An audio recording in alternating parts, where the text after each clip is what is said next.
How you doing? My name is Mike Herringshaw, nurse practitioner extraordinaire. This presentation is going to be all about heart failure.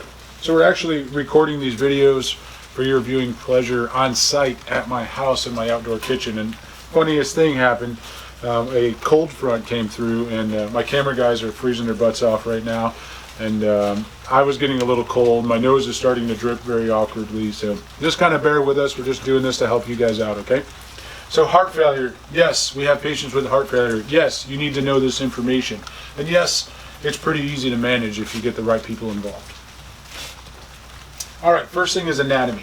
I know you think you know your anatomy. I ask this all the time. Does everyone understand the anatomy? Can I skip this slide? And everyone's like, yeah, I got the heart anatomy down. I understand. Every time I come back to this slide because they forget the anatomy. So just kind of look at this real quick and pay attention to it. It is important. The biggest thing with heart failure, to understand what's causing the heart failure, is we got to know that it backs up, basically. So wherever we're seeing the symptom, the heart failure, the problem was caused way down the line before that. So ultimately, you have to understand your anatomy to know that. In the beginning, how does one get heart failure? And I promise you, you're not going to take this to heart, and I promise you, you're going to underestimate it, but everything in cardiology, basically, everything that's going wrong, your vascular disease, your heart attacks, your heart failure, your arrhythmias, it all started with hypertension. High blood pressure is like a little gremlin inside your body, tearing everything up. It's damaging the vessels, causing you to develop plaques, which leads to myocardial infarction and strokes and vascular disease. It's damaging the organs because the pressure's high. It's overworking them, causing them to enlarge, causing the valves to leak, causing them to fail. It's damaging everything. And the problem with high blood pressure is a lot of times we don't even know our blood pressure is high. We don't walk around and be like, yeah, I feel like my blood pressure is 190 right now. No, you may not notice anything when your blood pressure is that high. Other things that cause heart failure: volume overload. Dialysis patients. Dialysis patients live in a chronic state of heart failure. They have volume overload, they have heart failure, they go to dialysis, get the volume taken off, it's fine for a day. Then they go get volume overloaded again, they get heart failure, so it's a constant back and forth process. Lung disease. Chronic lung disease, COPD, so the lungs expand because they're air trapping and starts to compress down on the heart. This can lead to heart failure. It also increases the pressures inside the lungs, which makes the heart have to pump harder. Arrhythmias. Arrhythmias like atrial fibrillation, for example. Not uncommon to have patients with atrial fibrillation. Basically, the atria, when they contract, contribute to 30% of your forward flow. Unfortunately, in atrial fibrillation, we don't have a true contraction because the atrias are just basically sitting there fibrillating. So we lose that 30%. That little bit of change can result in a supply-demand mismatch and ultimately result in heart failure. Coronary artery disease. So we have coronary artery disease, myocardial infarction. We lose loss of heart function. Of course, that's going to lead to heart failure. Infection. So you can get an infection which causes the blood vessels to dilate, the blood pressure to drop, and ultimately could cause the heart rate to go fast. Basically the same type of stuff like if you're running a marathon for your heart, basically causing it to have to work extremely hard and then leading to heart failure. Alcohol. We all love to drink some alcohol every now and then, especially hanging out with friends and having a good time, but alcohol has a major impact on the heart. First of all, alcohol is cardiotoxic. So just the presence of alcohol in the bloodstream automatically causes changes in the heart muscle. But also alcohol is a sugar, and we're going to talk a little bit later in this presentation about how that's going to impact blood volume in our heart. Chronic kidney disease. So we kind of already talked about this with volume overload, but basically if the kidneys ain't working, the kidneys are what's mainly in charge of controlling volume in the body. So if the kidneys aren't doing their job, it's ultimately going to lead to heart failure. We're going to see as we go throughout this that the kidneys and the heart are very closely linked. And one of our biggest jobs in managing heart failure is determining, do we really have an underlying kidney problem that's causing the heart failure, or is it an actual underlying heart problem that's causing the heart failure? Think back pressure. So heart failure generally starts with an increase of afterload. So meaning the heart's trying to pump and it's pumping against a high amount of resistance.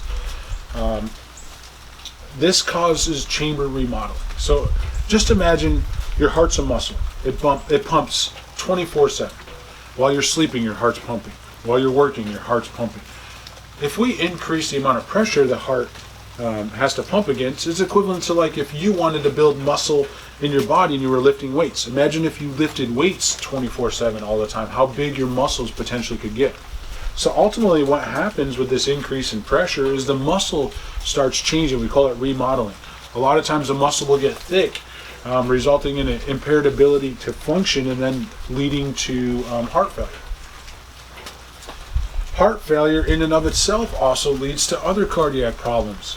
Heart failure, increase in pressures in the chambers and changes in muscle in the heart leads to things like atrial fibrillation or pulmonary hypertension.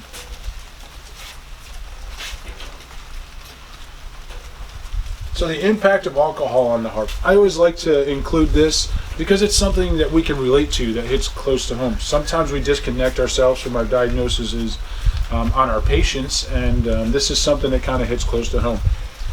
So think twice before having that weekend binger. The impact of alcohol. Alcohol at the end of the day is a sugar. It's fermented sugar. It's either corn or grain or something, but it's a carbohydrate, it's a sugar. It also is mixed with a lot of water, and which, when drinking it, increases blood volume. So basically, here's what happens. You're taking in a bunch of alcohol, you're taking in a bunch of water and a bunch of sugar. So the glucose in your blood ultimately starts to rise. That increases oncotic pressure. That causes you to not only have all that extra volume from the alcohol that you're drinking in your blood, but also pulls all of the fluid from the third spaces, from the muscles and the tissue and all that stuff, starts coming into the blood vessels, ultimately resulting in your blood vessels getting engorged with fluid. This is why when we're drinking, we see we have a lot of very specific signs and symptoms, and it's easy to tell.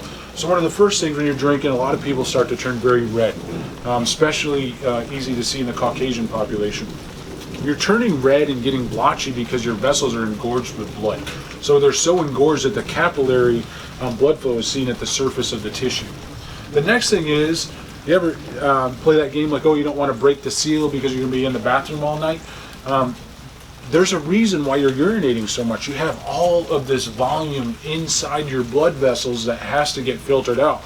So it increases the glomerular filtration to the kidneys, ultimately resulting in overworking the kidneys, and you start urinating like crazy and trying to deplete all this fluid.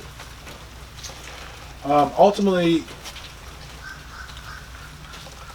in vain, after going through all this process and the kidneys working its butt off to correct the volume overload, ultimately resulting in dehydration at the end. So let's talk about after that binger, after we had that great time, what do we feel like the next day? So ultimately we have evidence of two things. The first thing is dehydration, because remember we pulled all the fluid from the third space into the blood vessels, so from the muscles, and basically urinated it out the night before. And also you got to remember what happens when we have high levels of sugar in our blood. So we were releasing insulin like crazy throughout the night while we're drinking to use up all that sugar. Ultimately, you have this high peak in your glycemic index while you're drinking, and then ultimately you crash. Your glucose the next morning is at the floor. You feel like crap. You don't have any sugar. You don't have any volume. So, resulting in a hangover ultimately. So one of the things that you can do, one of the tricks for a hangover, is you need fluid and sugar. Good old-fashioned chocolate milk, is a good way to start to help getting over a hangover. So there's a difference between chronic alcohol use and occasional alcohol use.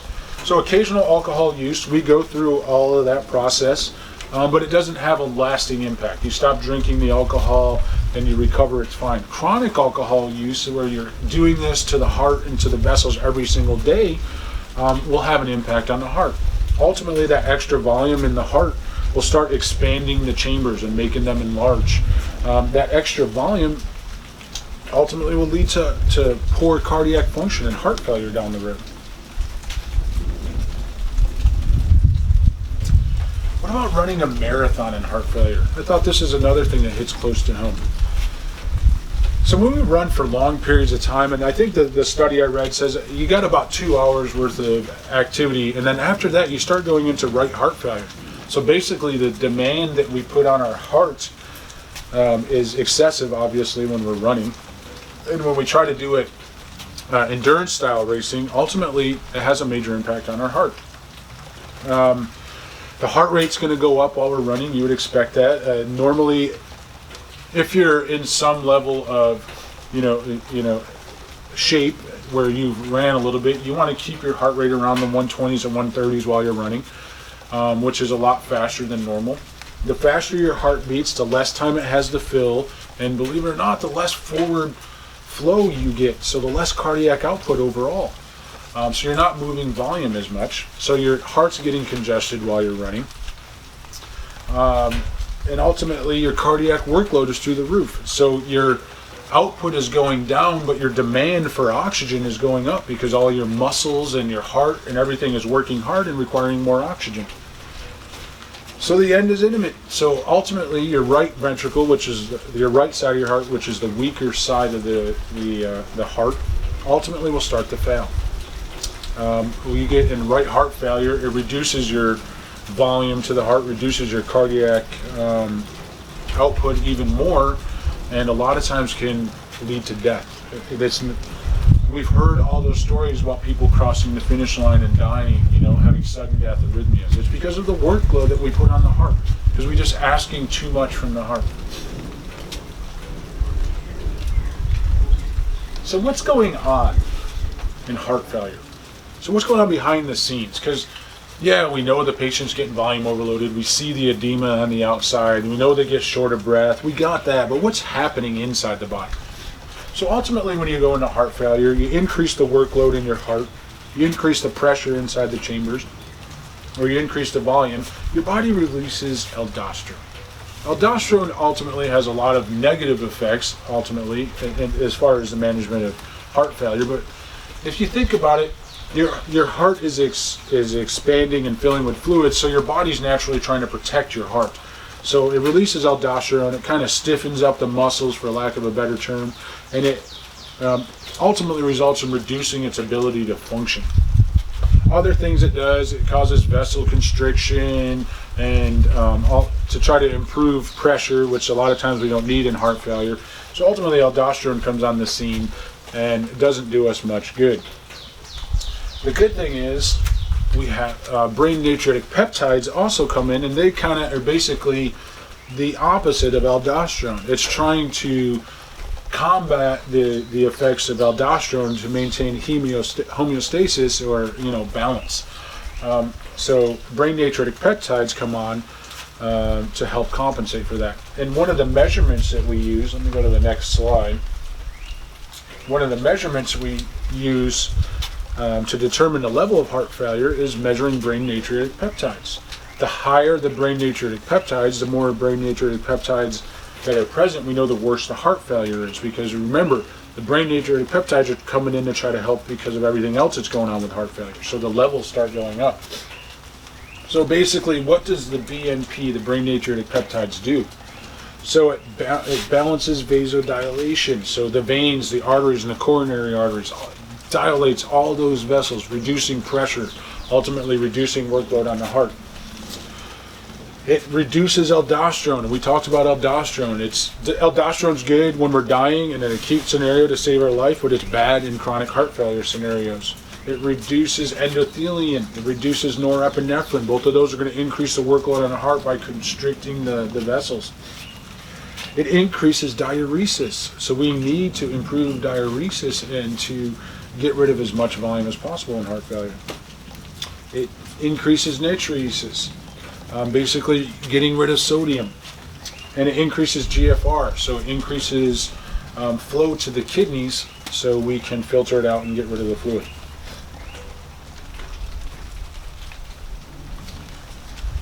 All right, so how are we going to diagnose heart failure? So basically, let's talk about some of the early symptoms to the late symptoms in heart failure. So some of the early things we're going to see: orthopnea. Patient can't sleep can't breathe well while lying in bed. So it may start with they prop themselves up with an extra pillow, and then they may have to incline the bed, and then it may result in them having to sit up straight in the recliner, obviously progressively worsening as time goes by. Then we get dyspnea with exertion. So they used to be able to get up and go to the bathroom with no problems, but now they get up and go to the bathroom and they're a little bit short of breath. And then it gets worse. Now they get up to go to the bathroom and they have to stop and rest on the way. Then they get to the point where they're just too tired while they're lying in bed, so dyspnea at rest, they really can't get up to go to the bathroom anymore. We're going to see weight gain. So as the volume accumulates, as the heart fails, as the aldosterone sets in and the glomerular filtration goes down, we're going to get more weight. Volume equals weight. The more volume, the more weight. Then we're going to get lower extremity edema. So the vessels are going to get so engorged with fluid that the pressure in the veins especially are going to elevate, resulting in fluid seeping into the third spaces and resulting in edema. Anasarca, basically edema in the entire body.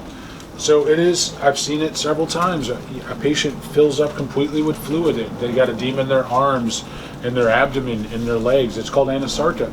I had a patient that came into the hospital. It was funny. It was at Winter Park Hospital. The guy came in yelling and screaming because, like any typical man, it's not a problem until it, starts affecting his manhood, and then all of a sudden it's a major issue. So this is a beast male that came in, and his testicles were swollen about the size of a kickball. So they were huge. They were full of fluid, and obviously a very painful scenario. So this guy came in, and I kind of remember chuckling because I was in the ER at that time when he came in. I was like, yeah, thank God that's not my patient. And then the ER physician saw him and realized that he was volume overloaded, full of fluid, and that he needed cardiology. And of course, because I was sitting in the ER, we got consulted on this patient anyway. So the joke ultimately was on me. This guy, the reason I like to use this story is this guy spent well over a month in the hospital diuresing, and he lost 140 pounds in fluid weight and diuresed over 60 liters of fluid. I don't know, towards the end we kind of stopped counting and adding it all up. I remember in the early days, like I think his first day we started diuresing him, he lost 16 liters of fluid, 14 or 16 liters of fluid. I mean, that's insane. I never saw that before, that much diuresis. But this guy just kept getting rid of fluid after fluid after fluid. And it turns out he really wasn't morbidly obese. He was just extremely volume overloaded because of heart failure. He got rid of all that fluid and left the hospital. He was a new man. He was a completely different person. Later stages with heart failure. So then we get cardiac failure, respiratory failure. So you get to the point where you have so much fluid, the vessels are so engorged, the pressures are so high, oxygen can't get into the bloodstream anymore. So we start feeling short of breath because we don't get that oxygen in the bloodstream. And the heart just starts completely failing altogether. That's a lot of times when I get the call to start helping with heart failure, and unfortunately at that point, when the saturations are in the 80s and the patient has to sit up straight to breathe, at that point it's kind of late and we don't have enough tools in the facility to keep the patient there. A lot of times we have to send them out, and sometimes they get intubated or put on BiPAP, and they have to use IV medications to drop the fluid down quickly. So our goal is to diagnose it early, up in the orthopnea or dyspnea with exertion phases. I've corrected it through all of these, even at the bottom with the cardiac respiratory failure. I've been able to correct all of those within the facility, but it's obviously better to get an early diagnosis. All right, treatments, ACE inhibitors, and ARBs. So we're looking at things like lisinopril, losartan, valsartan, beta blockers, carvedilol, metoprolol.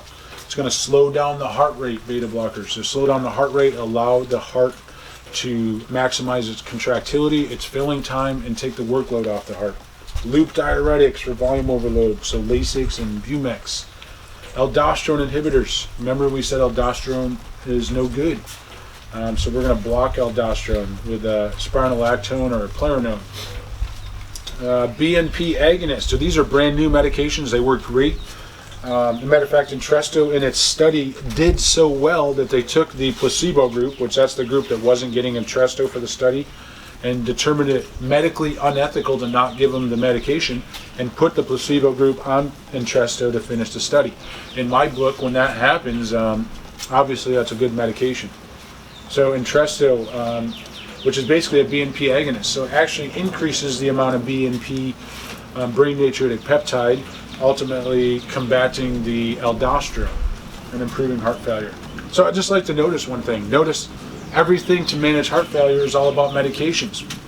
One thing that we do in this environment well is give medications. So if we can get an early enough diagnosis, we can get the medications on board in the beginning, and we don't have to send the patient out to the hospital. We can do it all here.